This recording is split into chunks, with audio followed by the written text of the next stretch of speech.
500 years ago, it is said, two young princes, one heir to the throne of England, were murdered in the Tower of London. Their uncle, Richard III, the last English king to personally lead troops into battle, was accused. Others hold this to be slander. Richard, they say, was a most valiant, most virtuous king. Which was true? Was Richard the murderous villain of Shakespeare's imagination? Plots have I laid, inductions dangerous, by drunken prophecies, libels, and dreams, to set my brother Clarence and the king in deadly hate, the one against the other. Did Richard have his nephews murdered to gain the crown? The answer to this mystery may yet be found in the Tower of London.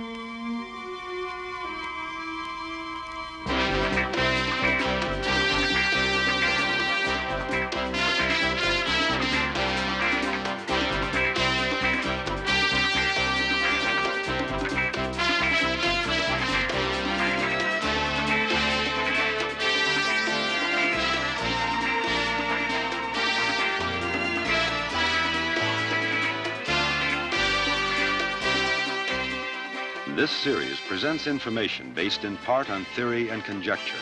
The producer's purpose is to suggest some possible explanations, but not necessarily the only ones, to the mysteries we will examine.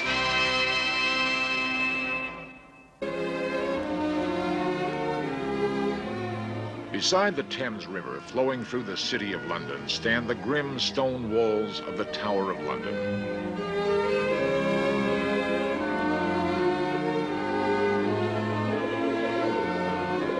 On the ruins of an ancient Roman fortress, William the Conqueror ordered construction of a huge castle in the year 1078. It would dominate the landscape and intimidate the local inhabitants. Over the centuries, subsequent kings made it one of the strongest fortifications in all of Europe. It has withstood siege, bombardment, and the Great Fire that destroyed London.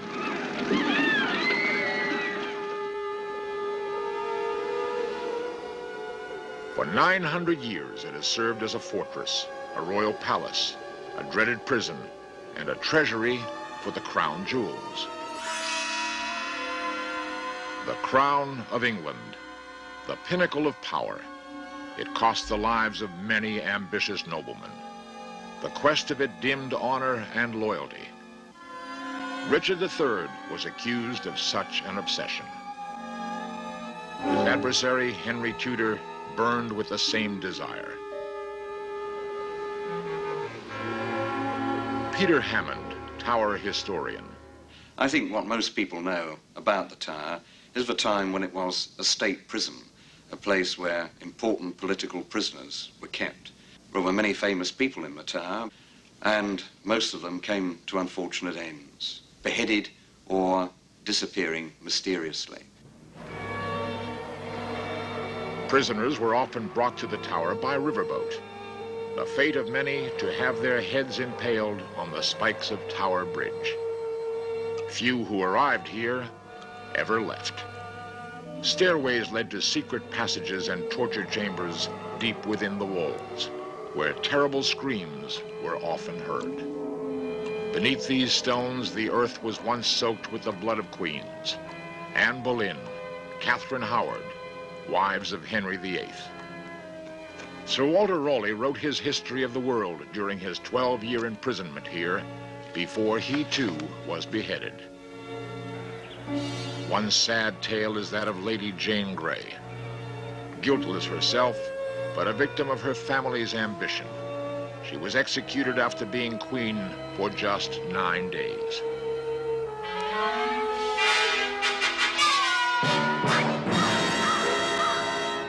One of the most interesting, fascinating mysteries in the Tower is what happened to the two young princes, those two royal children, the sons of Edward IV, who disappeared mysteriously after the elder one lost the crown that was his by right, and his uncle Richard III became king instead.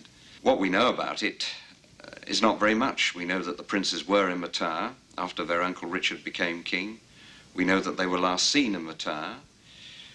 We know that a couple of 100 years later, the bones of 2 young children were found, who may or may not have been the princes.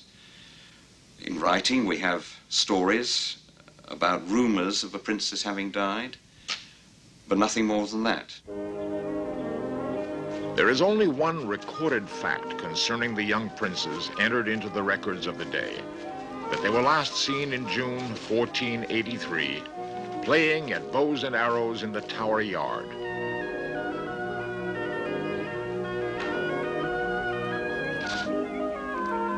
They were never seen again. The popular story has it that Richard plotted with one Sir James Tyrrell to murder the princes. Not content with being the young king's Lord Protector, he wanted the throne himself.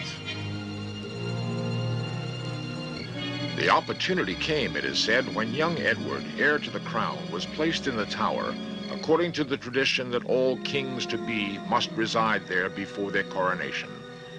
His young brother was brought to keep him company.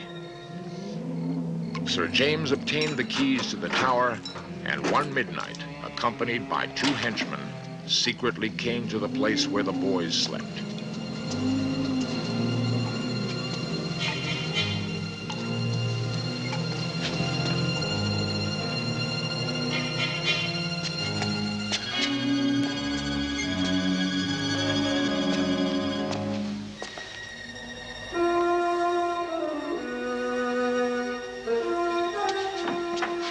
As Tyrrell kept watch at the door, the accomplices entered the chamber.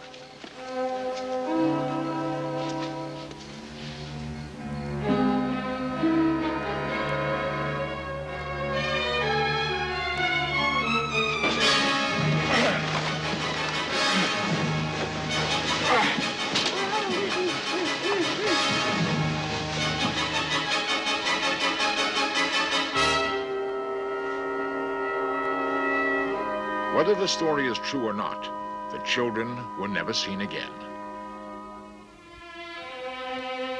Their uncle Richard is believed by many to be completely innocent. One group, the Richard III Society in London, has thousands of members in branches throughout the world. Their spokesman is Jeremy Potter. Richard III is probably the most maligned character in history. He reigned only for 2 years as King of England, and he's been dead for nearly 500. His reputation has been blackened by the myths that were put out by the Tudors, who took the throne from him. He was the last of the Plantagenet kings. He was the rightful King of England. He was a good king. He was a better man than most, so far as we can judge his character at this distance of time. Well, he was obviously an extremely courageous and extremely generous, I would say, an extremely straightforward person. He did care about the less privileged of his subjects. There would be no good reason for Richard wanting to kill the boys. When Edward IV, the boy's father, died, he left Richard as Lord Protector of the realm and of the elder boy, and the country did not wish for a boy king. So Richard III was the adult heir to the Plantagenet throne. He was accepted by the City of London, by the Houses of Parliament, as the rightful king. Richard would have gained nothing out of the murder of the princes without anybody being certain that they were dead. I think he was an ambitious man, and at this time he was a frightened man. And one can see perhaps everything he did, and perhaps the murder of the princes as well, as things that he did to save himself, to preserve himself from his enemies. He had to make himself king because that was the only way he was safe from the prince's mother, Elizabeth Woodville, and her family, who were after his life, in fact, as he knew. It was a battle to the death between them. And once the princes were in the Tower, it wasn't safe even to leave them alive because their names could be used by any rebels or conspirators against Richard, as indeed was to happen. So, to preserve himself, I think he had them done away with.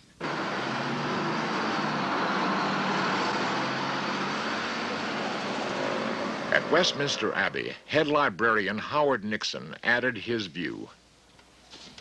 The evidence of Richard III's complicity was based almost entirely on Sir Thomas More's history of the reign of King Richard III, in which he was quite convinced that Richard was a double-dyed villain and that he was entirely responsible for the murder of the princes.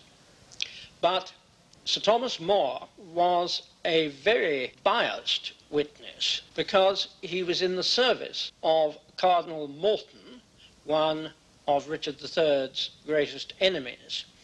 And although in his account More writes as if he was personally present when this story was being unfolded, in fact he was a boy probably under 6 years old.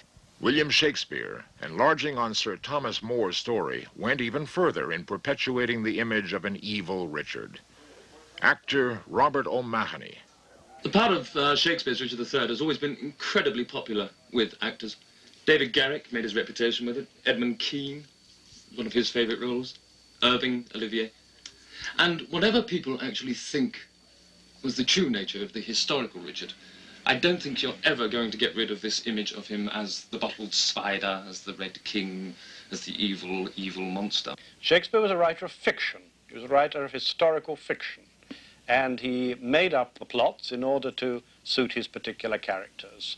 And of course he based them on some historical facts, but he accepted the Tudor version of Richard III because there was very strict censorship at the time, and if he had not, his play would never have been performed and he would have been thrown into prison. Not content with creating one of the most villainous characters in literature, Shakespeare makes Richard deformed, physically. He gives him a hump, he gives him a withered arm. Shakespeare makes Richard lay bare his character, his motives, and his intentions in the very opening speech of the play, when he turns to the audience and he says, "Now is the winter of our discontent made glorious summer by this sun of York, and all the clouds that lowered upon our house in the deep bosom of the ocean buried. Grim-visaged war hath smoothed his wrinkled front, and now, instead of mounting barbed steeds to fright the souls of fearful adversaries, he capers nimbly in his lady's chamber to the lascivious pleasing of a lute. But I, that am not shaped for sportive tricks, nor made to court an amorous looking glass, I, that am rudely stamped, and want love's majesty to strut before a wanton ambling nymph, I, that am curtailed of this fair proportion, cheated of feature by dissembling nature, deformed, unfinished, sent before my time into this breathing world scarce half made up, and that so lamely and unfashionable the dogs bark at me as I halt by them. The medieval mind thought that a deformed body indicated an evil person, a deformed mind.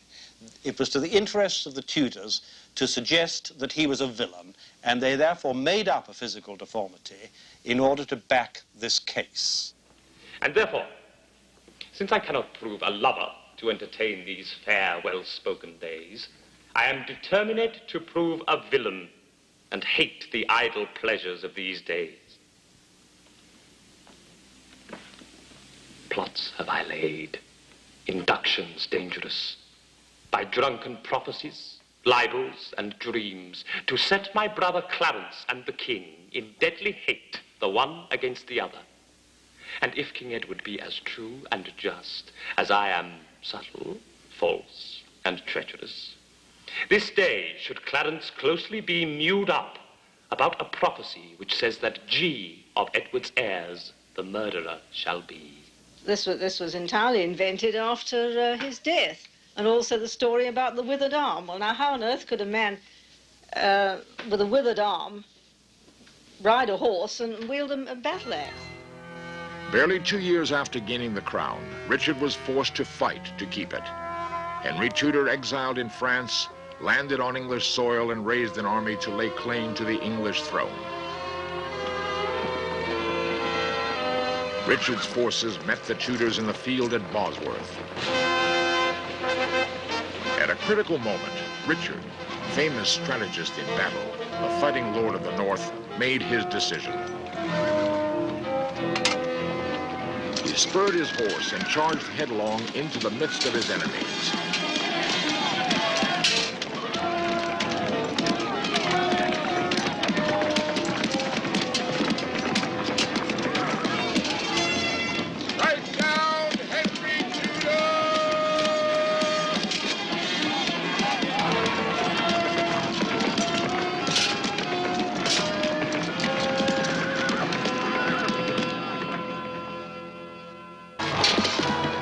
At the Battle of Bosworth, to save his crown, Richard III thundered into the midst of his enemies, seeking to bring down his adversary, Henry Tudor.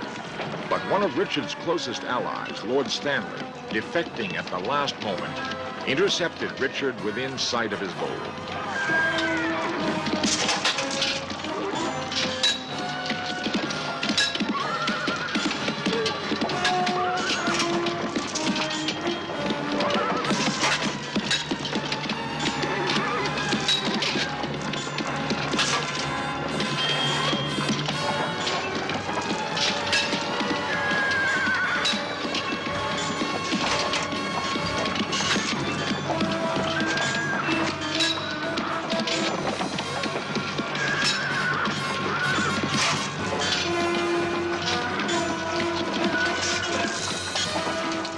Not even Richard's enemies ever claimed that he lacked courage or skill in battle. But treachery within his own ranks brought him down.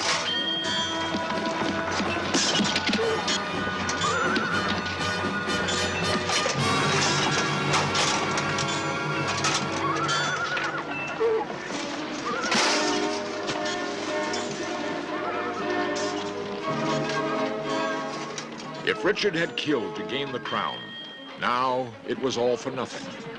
In the 2 years of his short reign, he had lost his much-beloved son, his wife, and now his kingdom and his life.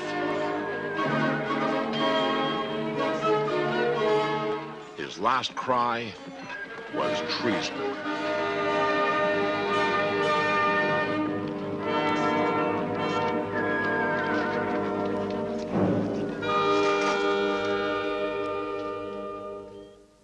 On Richard's death, Henry Tudor became king, and a strange silence fell regarding the fate of the princes. 20 years later, Henry ordered the execution of Sir James Tyrrell for treason. Afterwards, he even waited a further 2 months, then suddenly said that Tyrrell had confessed to the murder of the princes at Richard's command. Although there's no evidence of such a confession, it became the source for the stories of Richard's guilt. But if Richard was not guilty, who was? Henry VII had very good reason to have the princes murdered, because he'd become king by battle, by beating Richard at Bosworth.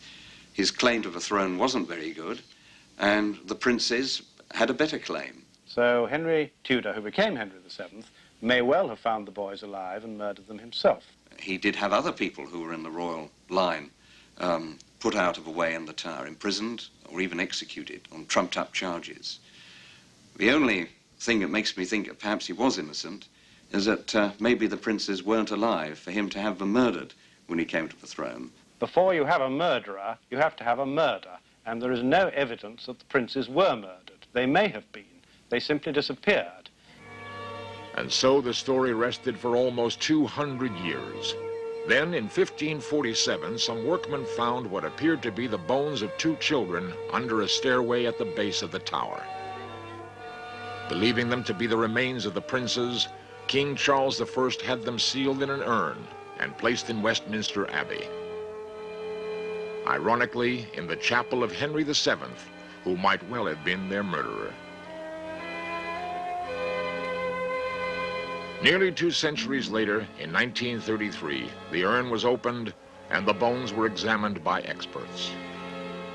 We've got some pictures of the bones here, and there is the almost complete skull of the elder child, and this shows the rather more broken one of the younger boy. Here are the thigh bones of the two children, and you can see that one is longer than the other, and the jawbone of Edward VI. The examination of those bones in the Abbey nearly 50 years ago proved nothing. It didn't prove the sex of the children, they could be female. It didn't prove the century with which they lived, and it didn't prove their age. And I hope that there will be another and more scientific investigation. Certainly we're pressing the Dean and Chapter to have them re-examined. Once somebody has been buried in the Abbey, been given Christian burial, they are in a slightly different position from bones preserved in a museum. And you cannot keep on poking into bones that have been given Christian burial inside a church. I think they're reluctant to re-examine them because they're reluctant to disturb royal tombs, but the whole question here is whether they are royal tombs. Are the bones in the Abbey those of the princes? Were the princes murdered at all? If so, is Henry VII, who gained and kept the crown, responsible for their deaths? Is Richard the most maligned king in history, or truly Shakespeare's arch-villain? Perhaps new dating methods or a forgotten scroll in some dusty library may eventually give the answer to this intriguing mystery of the Tower of London. The warders at the tower say that sometimes in the early dawn, the figures of two small, lost boys walk anxiously, hand in hand, on the Tower Green. Are these the princes, and for whom do they search?